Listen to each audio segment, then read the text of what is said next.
Transaksi pembayaran virtual melalui Quick Response Code Indonesian Standard atau KRIS dan e-money seperti e-tol tidak dikenakan pajak pertambahan nilai PPN 12%. Hal ini ditegaskan Menteri Koordinator Perekonomian Airlangga Hartarto.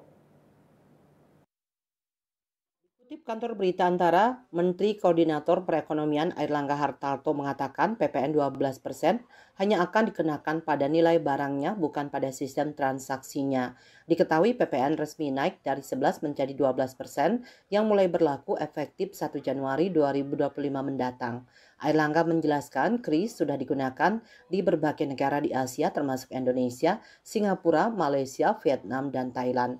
Ia mengatakan jika masyarakat bertransaksi menggunakan KRIS di Indonesia atau di negara yang sudah menggunakan sistem pembayaran virtual tersebut, tidak akan dikenakan PPN 12%. Hal yang sama juga berlaku untuk penggunaan e-tol.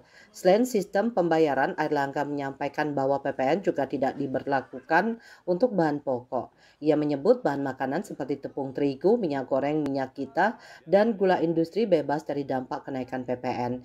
Ia menyebut tarif PPN 12% juga tidak dikenakan untuk tarif tol, sektor kesehatan, dan pendidikan kecuali barang dan jasa khusus yang akan ditentukan. Airlangga mengaku kenaikan PPN bukan 12%, melainkan hanya 1% dari sebelumnya 11 menjadi 12%. Ia mengakui memang akan ada dampak terhadap inflasi, namun hal itu tidak terlalu besar dan berpengaruh terhadap perekonomian nasional. Sebelumnya beredar isu transaksi uang elektronik bakal menjadi objek pajak yang dikenakan tarif PPN 12% mulai 1 Januari mendatang. Direktur Penyuluhan, Pelayanan, dan Hubungan Masyarakat Direktorat Jenderal Pajak (DJP) Dwi Astuti menyebut pengenaan PPN atas jasa layanan uang elektronik sudah diberlakukan sejak berlakunya Undang-Undang PPN Nomor 8 Tahun 1983. Undang-Undang PPN telah diperbarui dalam Undang-Undang Nomor 7 Tahun 2021 tentang harmonisasi peraturan perpajakan HPP. Dalam Undang-Undang HPP, layanan uang elektronik tidak termasuk objek yang dibebaskan dari PPN. Artinya ketika PPN naik menjadi 12% nanti, tarif tersebut juga berlaku untuk transaksi uang elektronik.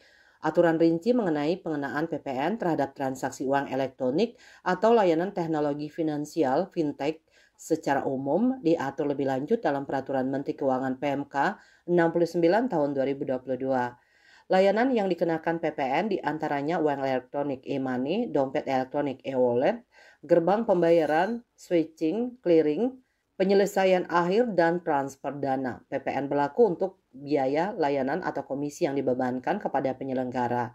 Misalnya biaya layanan registrasi, pengisian ulang saldo, top up, pembayaran transaksi, transfer dana, dan tarik tunai untuk uang elektronik. Hal yang sama berlaku pada layanan dompet elektronik termasuk biaya pembayaran tagihan dan layanan pay later. PPN juga dikenakan pada biaya merchant discount rate (MDR). Sementara nilai uang elektronik itu sendiri termasuk saldo bonus poin, reward point, dan transaksi transfer dana murni tidak dikenakan PPN. Sebagai contoh, ketika pengguna melakukan top up saldo ulang elektronik dan dikenakan biaya administrasi, maka biaya administrasi tersebut yang dikenakan PPN. Jika biaya administrasi top up adalah Rp1.000 dan tarif PPN yang berlaku saat ini sebesar 11%, maka PPN yang harus dibayar adalah Rp110, sehingga total biaya menjadi Rp1.110.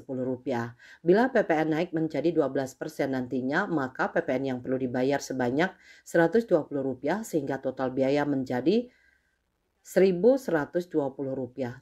Sedangkan ketika pengguna hanya mentransfer uang atau menggunakan saldo tanpa biaya tambahan, maka tidak ada PPN yang dikenakan. Bali Post melaporkan.